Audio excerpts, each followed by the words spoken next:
अच्छा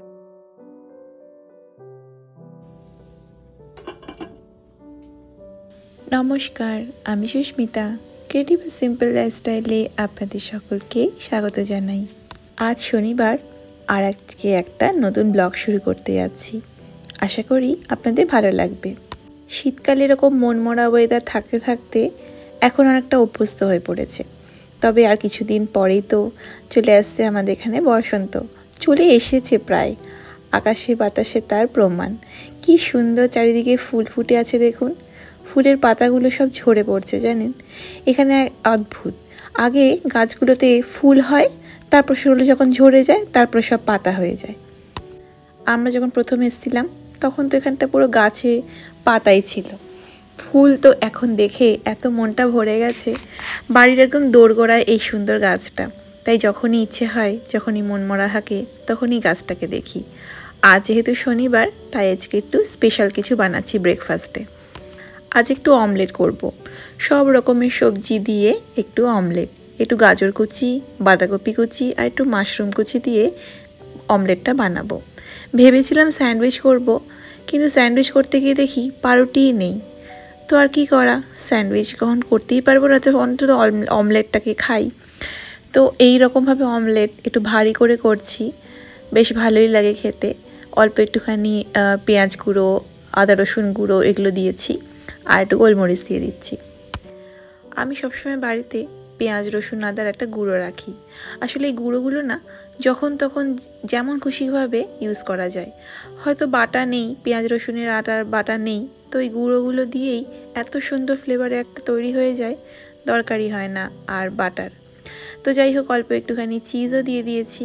আমার তো চিজ ভীষণ ভালো লাগে, আমি যখন এরকম অমলেট বানাই এই চিজের একটুখানি দেবই দেবো। তো একটু ভারী করে মোটা করে 4টে ডিমের দিয়ে করছি। এটাই আজকে আমাদের ব্রেকফাস্ট। পাউরুটিটা তো শেষ হয়ে গেছে, কিন্তু আজকে বিকেলবেলা তো আমার লাগবেই। তাই আমার বর যখন অফিসের কাজকর্ম হয়ে যাবে তারপর এক ফাঁকে গিয়ে একটু নিয়ে আসবে বলে দিয়েছে। আমাদের এখানে একটা সুবিধা হচ্ছে, এখানে বাড়ির সামনেই কয়েকটা দোকান আছে, হাঁটা পথ। এখন যেহেতু ওয়েদারটা ভালো, তাই হেঁটে হেঁটে যাওয়া যায়। তবে আমি হয়তো যেতে পারবো না, তখন মেয়েকে নিয়ে ব্যস্ত থাকবো। তাই ওই বেরোবে হেঁটে, ওখান থেকে নিয়ে আসবে। সামনে টার্গেট আছে, সেখান থেকেই না হয় নিয়ে আসবে।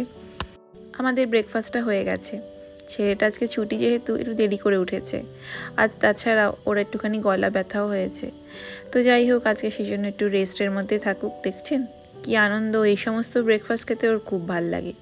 দুধ কর্নফ্লেক্স খুব পছন্দের একটা খাবার ঠিকই, কিন্তু এইগুলো মাঝে মাঝে যখন দিই তখন বেশ ভালোভাবে আনন্দ সহকারে খায়। মাঝে মাঝে একটু গুঁই করে, তারপর যখন খেতে শুরু করে দেয়, উফ ভাল লাগছে শুরু করতে হয়। যাই হোক, আজকে ওনার মর্জি হয়েছে, উনি কাঁটা চামচ আর ছুরি দিয়ে খাবেন। বাচ্চারা ভীষণভাবেই মুডি হয়, ভীষণ নিজের খেয়ালে চলে। কখনো ইচ্ছে হয় হাত কাঁটা চামচ দিয়ে খেতে, কখনো হাত দিয়ে খেতে। তবে আমার ছেলেটা একদমই হাত দিয়ে খেতে পারে না। খুব ছোট বয়স থেকেই আমি ওকে চামচ দিয়ে খাওয়াই শিখিয়েছি। তবে চেষ্টা করে না তা না, তবে হ্যাঁ, কাঁটা চামচ বা চামচেই বেশি অভ্যস্ত। আজকে একটু রসমালাই বানাবো। পুরোটা বানাবো না, কিছুটা করে রেখে দেব। আর এটা আমি 2 লিটার দুধের করছি। ভিডিওটা পুরোটা দেখতে শুরু করুন, তাহলেই বুঝতে পারবেন যে কেন আমি এত বেশি করে রসমালাই বানাচ্ছি। এখন শুধুমাত্র রসমালাইয়ের জন্য শুধু রসগোল্লাটা বানিয়ে রেখে দেব।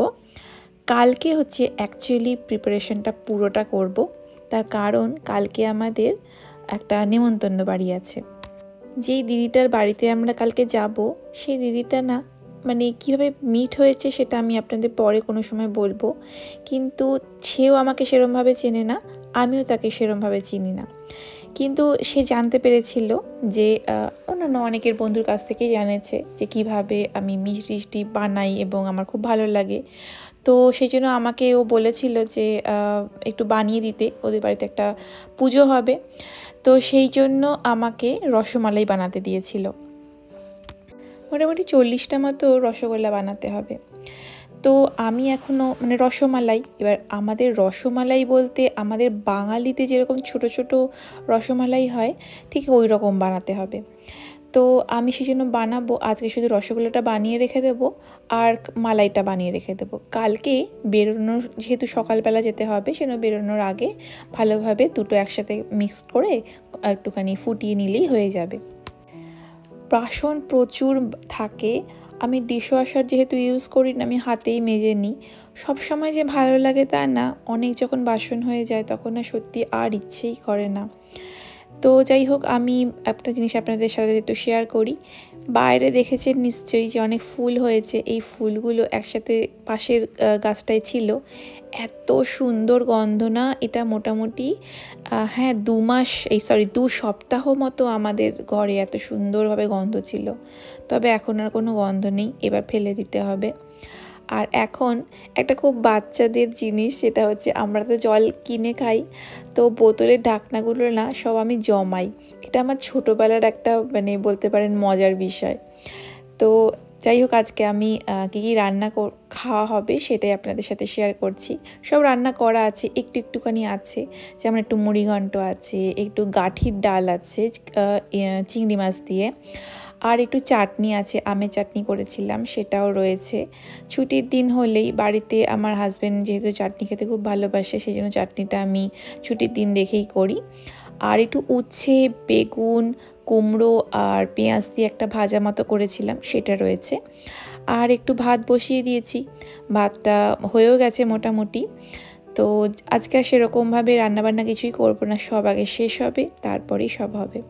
তো যেটা বলছিলাম, রসগোল্লার আমার রেসিপি কিন্তু আমি আগে অনেক ব্লগে আপনাদের দিয়েছি, তো সেটা আর দিচ্ছি না। আর এখন একটু বের করে রেখেছি দই, এটা আমার মেয়ের জন্য কিনেছি।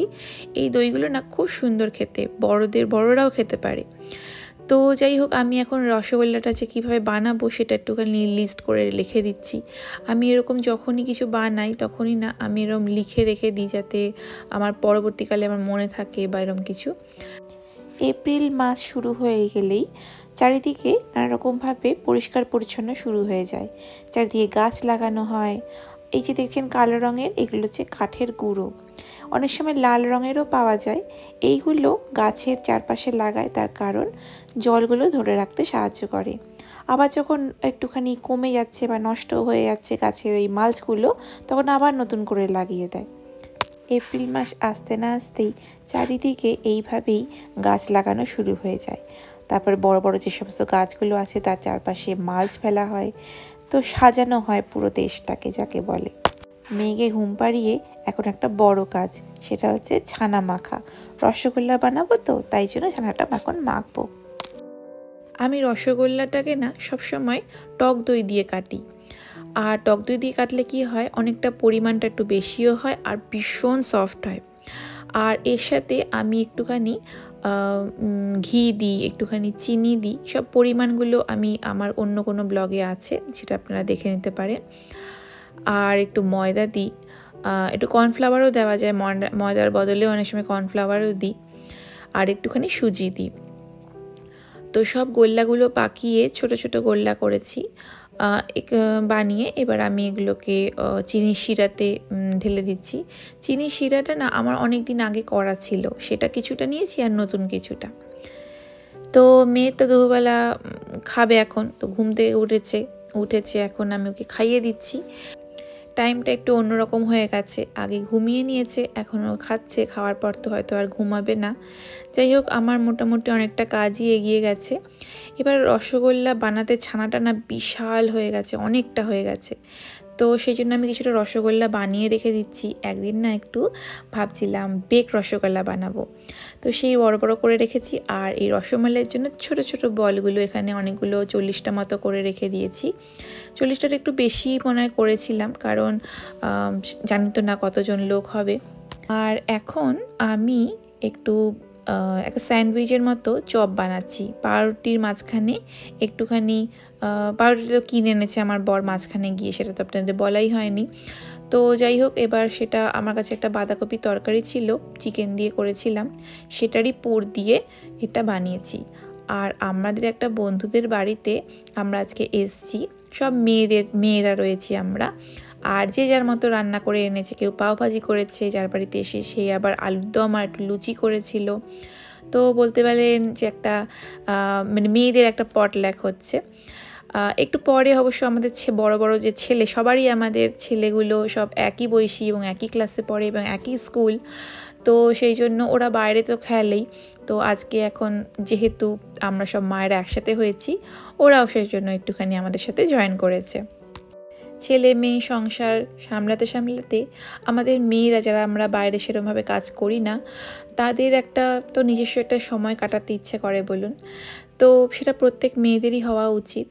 তো সেই জন্য আমরা সবসময় চেষ্টা করছিলাম যে এরকম ছোটোখাটো একটা যদি গেট টুগেদার হয়, নিজেদের একটা মেয়েদের একটা রিল্যাক্সেশনের জায়গা যেটা বলে।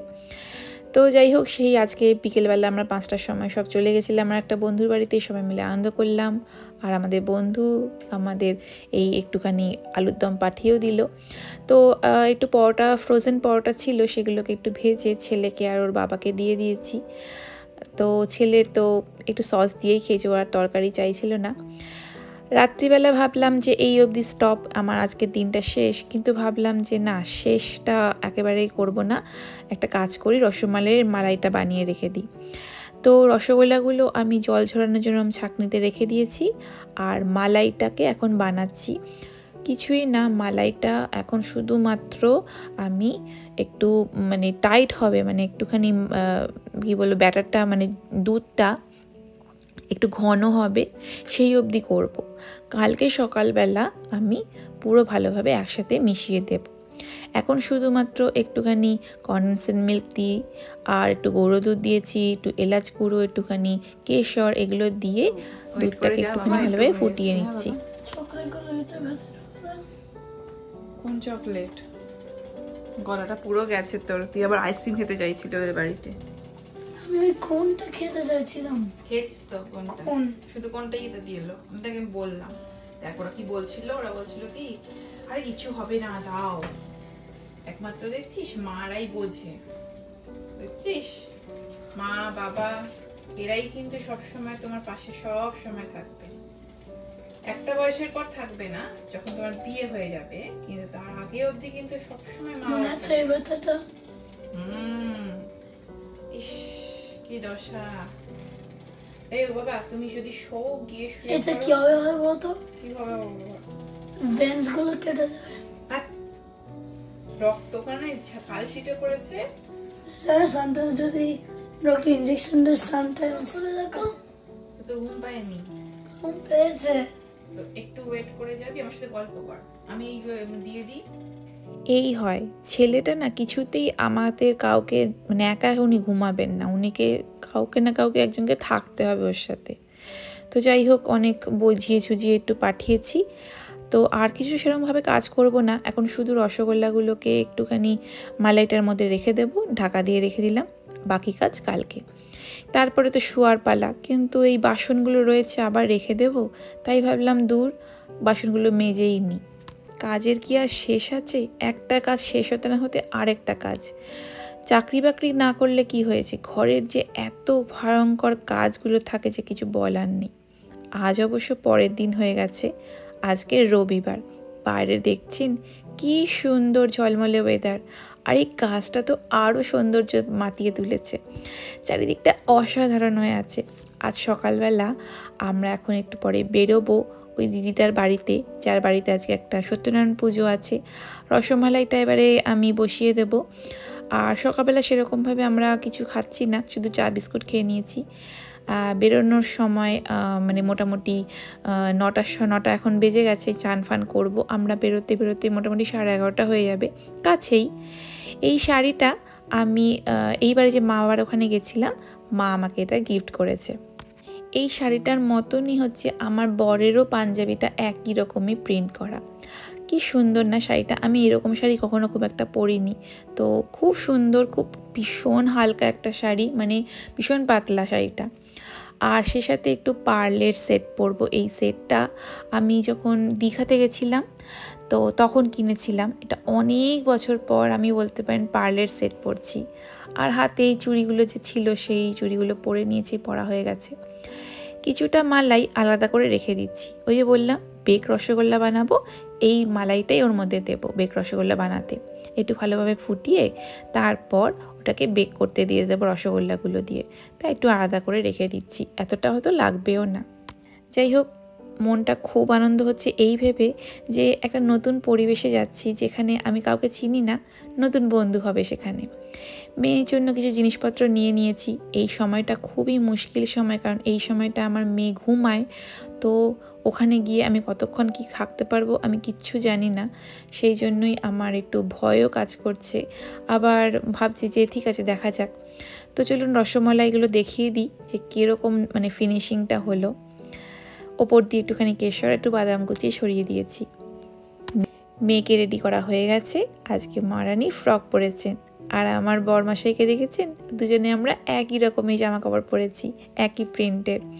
তো খুব সুন্দর আমার এই শাড়িটা, আমার খুব ভালো লেগেছে। এত সুন্দর শাড়িটা, সাদার মধ্যে, আমার সাদা রঙ ভীষণ পছন্দের। মানে সাদার মধ্যে নানা রকম কালার, আমি এরকম গ্রিন আর সাদার কম্বিনেশনে খুব কম পরেছি। তো বেশ ভালো লাগছে, মানে অনেকদিন পর শাড়ি পরেছি, তো সেজে গুজেছি, আমার মনটাও খুব ভালো লেগেছে। তো যাই হোক, আমরা তো পৌঁছে গেছি, কিন্তু গিয়ে ওখানে আমাদের একটা ভয়ঙ্কর এক্সপিরিয়েন্স হয়েছে। আমার ছেলেটা খুব বোর হচ্ছে, তো আমরা একদম বেশিক্ষণ থাকতে পারিনি। আমার মেয়ে প্রচণ্ড কান্নাকাটি শুরু করে দিয়েছে, তাই জন্য আমাদের ওখান থেকে চলেই আসতে হলো। বেশিক্ষণ বসতেও পারিনি, এমনকি খাওয়া দাওয়াটাও পর্যন্ত আমরা করতে পারিনি, এতটাই এম্বারাসিং ব্যাপার হয়ে গেছিলো। তো যাই হোক, দিদিটা একটা করেছে কি, আমরা তো বাড়ি পৌঁছে গেছিলাম। তো তারপর যখন ক্যাটারিং এসেছিল, তখন আমাকে দিদি ফোন করে জানালো যে চলে আসতে। দেখুন, মেয়ে দেখেছেন ঘুম পেয়ে গেছে, কি অদ্ভুত মানুষটা। মানে ওকে নিয়ে যে আমি সকালবেলা দুপুরবেলা আমি কোথাও এই জন্য যেতে পারি না। ওর এই ঘুমের জন্য না আমি সকালবেলা মানে আমরা কোনো প্রোগ্রামই রাখি না, যদিও বা রাখতে যাই, আজকে যেরকম হলো সেই রকম দশা আমাদের হয়। তো যাই হোক, বাড়িতে চলে এসেছি। বাড়িতে ভাত বসিয়ে দিয়েছিলাম, কিন্তু তারপর দিদিটা ফোন করে আমাকে জানালো যে আমাদের খাবার উনি পাঠিয়ে দিচ্ছে। তো আমার বর গেছিল, ও গিয়ে খাওয়া দাওয়া খেয়ে আমাদের জন্য নিয়ে এসেছিলো। তো খুব সুন্দর সুন্দর মেনু হয়েছিল, দারুণ অসাধারণ মেনু হয়েছিল। ডাল হয়েছিল, আর একটা তরকারি, অনেক রকমের তরকারি ছিল, ফ্রাইড রাইস ছিল, একটুখানি চাটনি ছিল, সিঙ্গাড়া ছিল, 2টো করে সিঙ্গাড়া ছিল, আর হচ্ছে একটু মাটন ছিল, চিকেন ছিল, আর চিলি চিকেন টাইপের একটা ছিল। তো সব মিলিয়ে অসাধারণ খাবার দাবার ছিল। তো যাই হোক, আজকে একটা মানে ভালো মন্দ সব মিলিয়ে মিশিয়েই একটা বেশ মজার এবং খুব অদ্ভুত টাইপের একটা এক্সপিরিয়েন্স হয়েছে আজকের দিনটা। ওনারা আবার আমাদের জন্য একটা গিফটও পাঠিয়ে দিয়েছে, একটা ছোট্ট দেখে সাবান আর একটা চকলেট। নতুন জায়গায় আসলে কিছু অচেনা মানুষ কত আপন হয়ে যায়, আজকে এই দিনটা তার প্রমাণ যাকে বলে। তো এত সুন্দর একটা অ্যারেঞ্জমেন্ট করলো, এবং আমি তাকে চিনতামও না, সেও আমাকে চিনতো না।